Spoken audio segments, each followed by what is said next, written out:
Okay, so what is it that I see when I am looking inside of somebody's MyFitnessPal? So this is why I like to ask for their username and password because not only, I mean, I can see it when I'm viewing as a friend, but also I can help go in there. So I'll go into past days and add some stuff in to give them an idea of what it is that I would change in here if I was sitting right next to them filling out their MyFitnessPal for the day. So let's begin. So down here, we can see that this client down here has a caloric goal of 1,350 calories. We can see down here that we're shooting for 101 grams of protein. And while that's somewhat low, there's a reason for that, a health reason. And then we have 135 grams of carbs and 45 grams of fat. Now we can see for the day's totals, okay, this person got in 128 grams of carbs, not bad, 42 grams of fat, not bad, but only 37 grams of protein, and they had 64 grams of protein remaining, okay? Now also too, we're looking at, yes, are we fulfilling our macronutrients, okay, and accomplishing that? So where are we missing? So if we look at breakfast, so we have here almond milk yogurt and kashi cereal. So yes, each one of those does contain protein, but if we're looking at how many times a day this person's eating, we're seeing 4 meals a day, snack, dinner, lunch, and breakfast. We want to shoot for approximately 20 to 25 grams of protein per meal, okay? So we're missing some here. So what I would add in this case, I would add in, maybe a half a scoop of an iso pure protein powder to the yogurt to help boost up that content because we can easily get that in and not have to make an additional food item, okay, like eggs or something like that. So here I added to her food diary an iso pure unflavored whey protein isolate. I'm going to add that, and I'm going to add that into her breakfast. Okay, so that's going in. It takes a little bit of time because I am screenshotting this. Good, now we can see here she has a nice 27 grams of protein, but we also see that it's a little bit, she has a lot of carbs in there, so that makes it a little bit challenging. Okay, but we want to be able to, yes, there we go. Okay. So I'm seeing a bit of a lag with my computer because of the screenshot there. Okay, so she has 53 grams of carbs here, but she's making it through. So that's a lot of carbs in the morning. So you can probably save some of this for later, but it's okay. She managed to make it work. Now her lunch, okay, in this case, her lunch, we're seeing that she has 41 grams of carbs, but she only has, oh, actually, no, she has 124 grams of carbs. Okay, but she only has 10 grams of protein. Okay, so where can we add more? She has an excellent choice here of her canned chicken breast and water, and it's an organic valley. What I would have done in this case is I would have bumped that up to maybe she has 2 ounces worth. They're probably those tiny little cans. Okay, I probably would do maybe 2 cans. Okay, total 2 2-ounce cans. Okay, and we'll add that in and make that adjustment. Okay, so now we can see there, she has 19 grams of protein. But now when we look at dinner, okay, what I imagine when I see dinners like this, and I see things like this quite often, is I would imagine that this person probably came home very quickly, didn't have anything prepped or planned, was probably tired from their day, just wanted to sit down and chill out and just have what they wanted to have and not have to think about food. Okay, so in this situation, this is where we wind up in trouble. And this is usually somebody not having some sort of food planned out. So what would be a good option here? I like to always have certain things like shredded chicken made in the refrigerator. So I can do shredded chicken over a salad. That would help out a lot. And also too here, maybe could add in a protein shake somewhere. So she has a Think Thin bar as a snack. Okay, so the snack has 10 grams of protein, not very much. I mean, these kind of protein bars, I think of them as glorified candy bars. They're not really very nutrient dense in terms of, getting in quality food because it is a processed food, even though, and I know a lot of people love them. Okay, but we'd probably change this into something else at some point. But let's say here, okay, we do a little bit better at dinner because as it looks, we still have 42 grams of protein left. So what we could do actually is go back to this chicken breast and make that 6 ounces, okay? Increase that even a little bit more. So instead of two 2-ounce cans, right, to make it um, three ounces, okay, 3 cans, okay, 3 2-ounce cans. So that would give us a little bit more protein, another 9 grams total, so probably about 27 grams complete, okay. Yes, so we see now we have 28 grams of protein here. That looks good, okay. Now let's say we did keep this skinny pop popcorn, and let's say we did keep these Thin Mints. We can also add, you know, maybe some type of maybe fish or something that she would have prepared. But this is a case where you need to have dinner ready, because what's more of a concern with what I see originally is that yes, not only were those protein goals not met, okay, we calorically did not have enough calories. There was something like 900 calories in here. This also leads to nutrient deficiencies. Okay, one of the biggest reasons for people struggling with losing weight, and they say, I swear I'm not eating very much, I'm only eating 1,200 calories, and many people actually are. They're really not overeating that much. But what you start to see are people who struggle with nutrient deficiencies. Some of the common nutrient deficiencies: magnesium, zinc, iron, vitamin Bs, you know, folate. We start to see a lot of these deficiencies in nutrients, and that affects your metabolism. So I brought up this very interesting study, which they were talking about, okay? And the reason why, okay, so when it talks about here, among things, let's see, when patients who cannot lose weight or are still gaining weight claim that they now eat very little, eat a healthy diet, or were thin, underweight when younger, we look for certain patterns in such patients, okay? Very low fat or high carbohydrate diets, low protein diets, yo-yo dieting, chronic undereating, because that leads to nutrient deficiencies, fasting, excessive cardiovascular exercise, and also traumatic and prolonged psychological stress. Okay, so these are things that we see with a lot of people. When done chronically or excessively, these pursuits may contribute to metabolic damage. That is, to a metabolism in which anabolic processes cannot keep pace with catabolic reactions. So this means that your body is under a tremendous amount of stress. And nutrient deficiencies are one of those.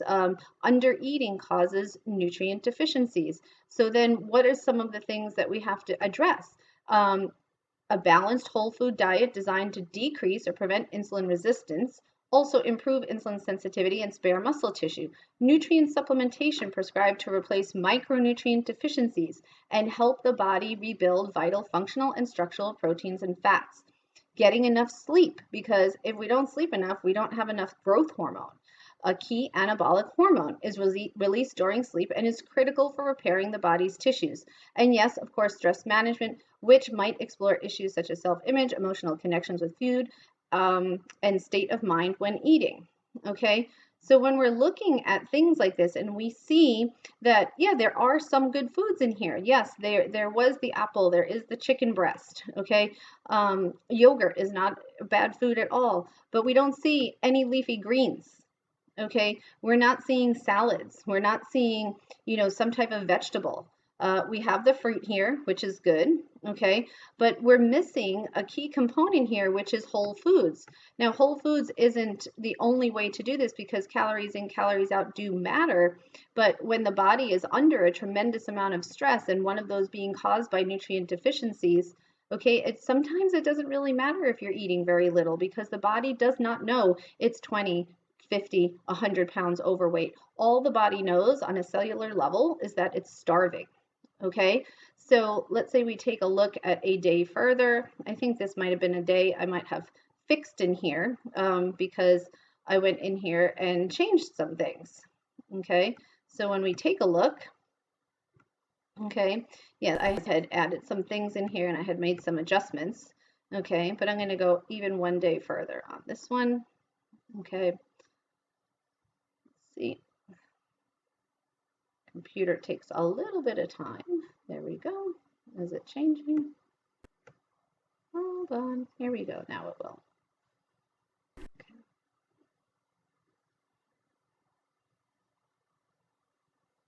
Okay, here.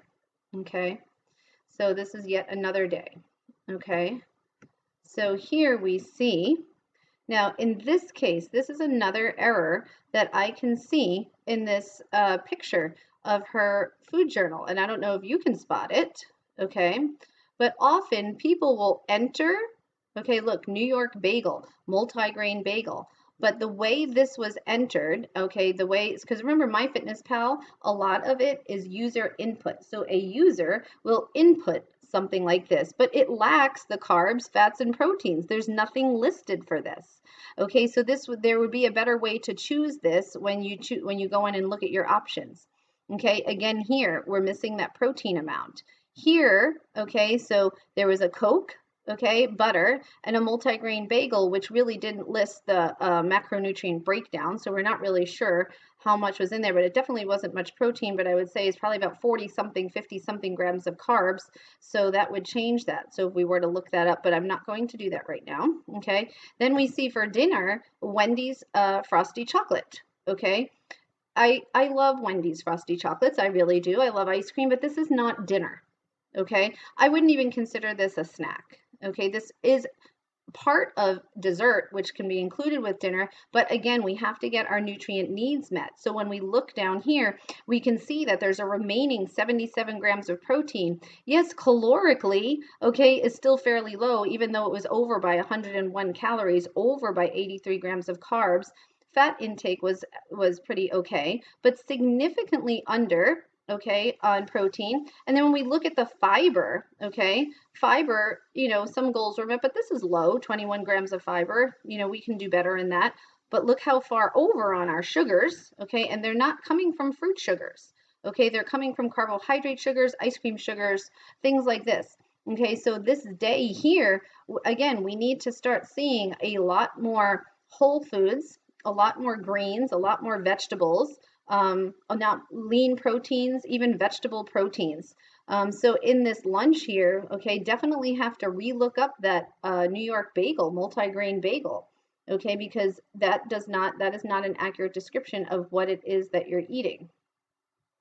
Okay, so if I look up multigrain bagel, even though it's a New York bagel, okay, because I'm screenshotting this, it doesn't, there's a delay, so I don't know if I'm going to be able to do this. Let's see, how long will it take? Well, nonetheless, okay, now this is stuck, but the point of this is that, having these deficiencies is huge. So if I take a look at this picture here, okay, so number one, okay, not meeting protein needs. Number two, again, not meeting overall protein needs. This is where we can change something. Number three, okay, pretty much this is not a dinner. This is just caloric intake.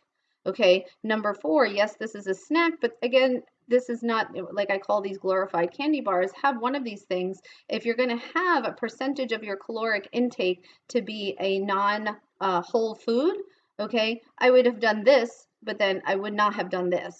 Okay, I would have taken these 300 calories worth and put it towards nutrient-dense whole foods. Okay, again, not getting enough protein in, only 37 grams that day, and we need to have 64.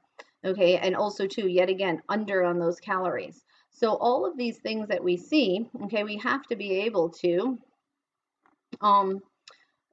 make sure that we are getting all of the accurate foods in that we need, that they are charted correctly. These are some of the biggest reasons as to why people really struggle with charting. Okay, charting is a skill. It's not just it's not just something that is, oh, you just put foods in and, as long as you put it in, then you're good. No, because it's very easy to be inaccurate with your measuring and charting, which is one of the big frustrations and arguments against counting calories. But if you know how to do it well, then you can really make some amazing progress.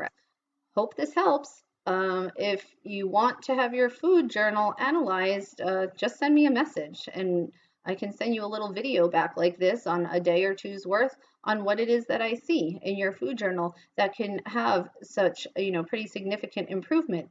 Because again, okay, nutrient deficiencies are a real thing. And those are some things that can contribute to your body thinking that it's starving when it's really, yes, you may have fat to lose, but your metabolism doesn't sense that. Your metabolism sense that it is starving and that it's stressed and it's not receiving the intake that it needs. So it is going to do what it's designed to do, and it's designed to hold on to your weight at all costs because it's trying to prevent against starvation. Okay, so hopefully this makes you think a little bit more about your food journal and what it is that you're putting in your body, because that really does matter over time.